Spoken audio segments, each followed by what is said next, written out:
Have you ever dated a guy and you had this intuitive thought in the back of your mind asking yourself, is this guy using me or is he really into me? Well, if you've ever had that thought ever, keep watching this video because I'm going to go through the 5 signs to tell if he's using you or if he's really into you. I'm Jason Silver. I am the dating coach for ambitious women.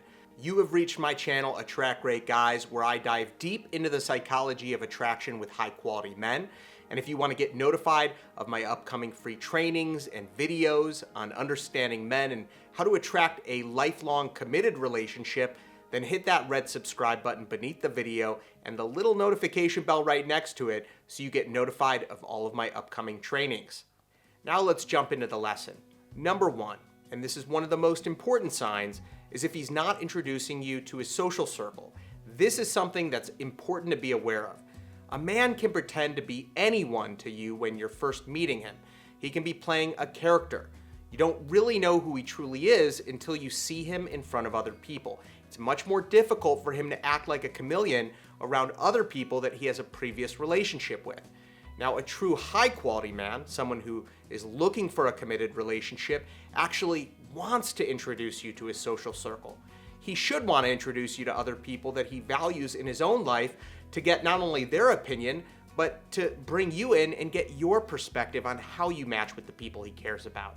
And if he doesn't offer to introduce you, well, I would encourage you to ask.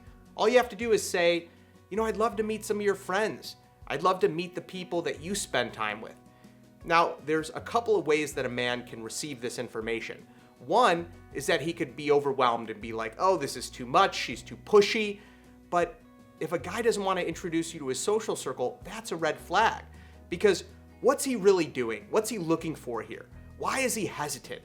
And if you bring it up and he rejects the idea, well, then that's something to be aware of. It's good for you. It gives you more perspective on him and what he's really thinking about the relationship. Now, the other reaction he can have is if he's flattered that you would want to meet his friends in his social circle. It means that you're taking an interest in him.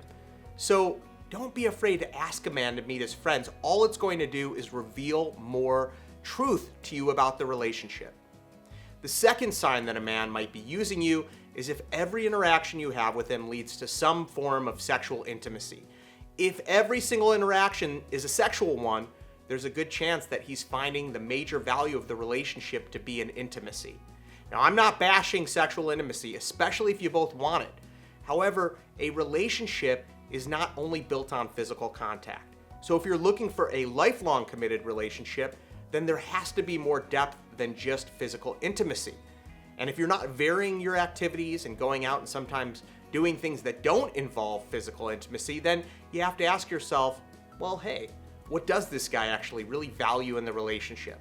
Now, what you can do to test this is try going to different events or dates which would make it hard to get physically intimate. Maybe you go out to lunch somewhere in public and then you've got plans right after lunch where you have to be, so you can't hook up afterwards. And if you find that he's declining those sorts of events and he only wants to go to events where he can isolate you and get you in private, then I would start to question what he really values and wants.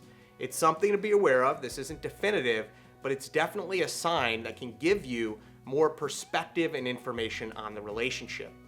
The third sign that he might be using you is if every interaction or date that you go on is super convenient for him. Meaning if every date is scheduled around his availability, around the location that's closest for him, if you find yourself going out of your way to accommodate him and his schedule, that is a red flag. And if you find that this is happening consistently, you can set a boundary and you can say, hey, can you meet me here? Or would you compromise with the timing here? Because at the end of the day, both of you should want to make the relationship convenient for each other. That shows you're being a considerate partner.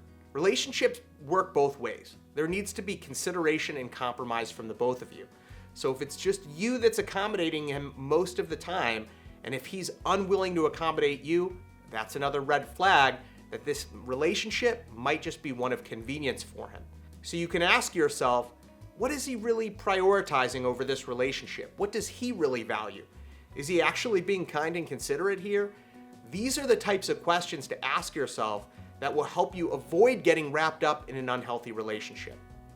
The fourth sign that he might be using you is if he's acting incongruently. Congruence is when what you say and your actions line up. It's being consistent.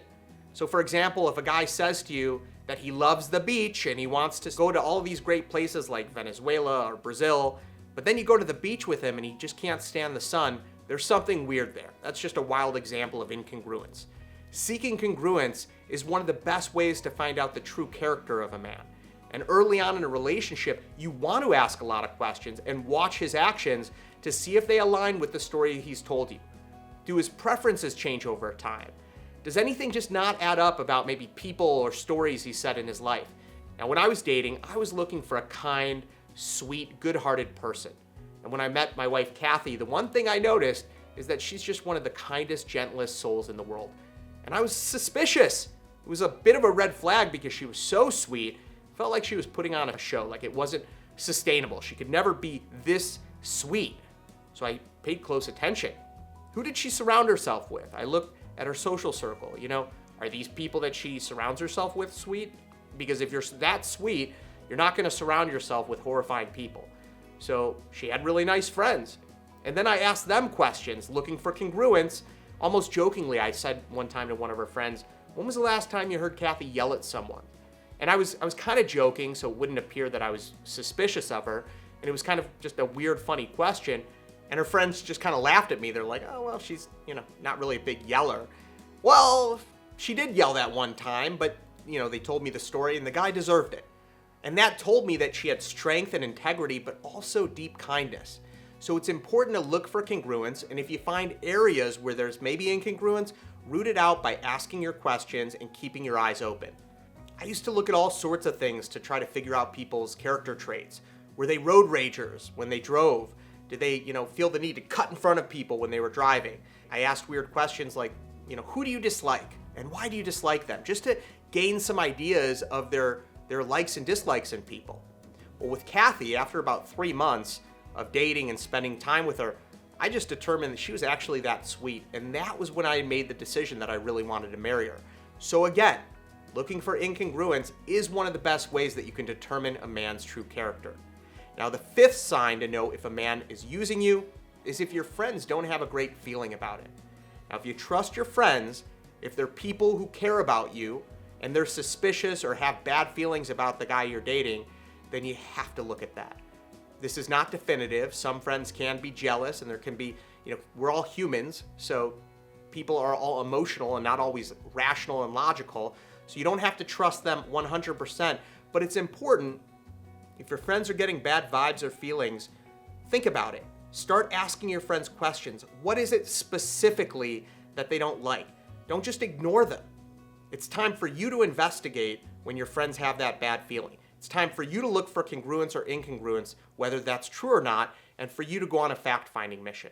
Because the more that you seek to understand about your partner, in the end, the more you can build true intimacy and a healthy relationship that can stand the test of time. And if you're looking for more support in building that kind of relationship, if you want me to personally give you insight into your own dating situation, so you're not dealing with the emotional connection of your friends, I have a new coaching program called High Status Dating. It is my most powerful program to date, where I take you hand by hand and walk you through my entire attraction system, where you're gaining more confidence, you're understanding men more, and you're becoming more radiantly magnetic to the right man for you. If you want to hear more, just click the link below, check out the presentation I made about it, and I'll see you over there. Be well.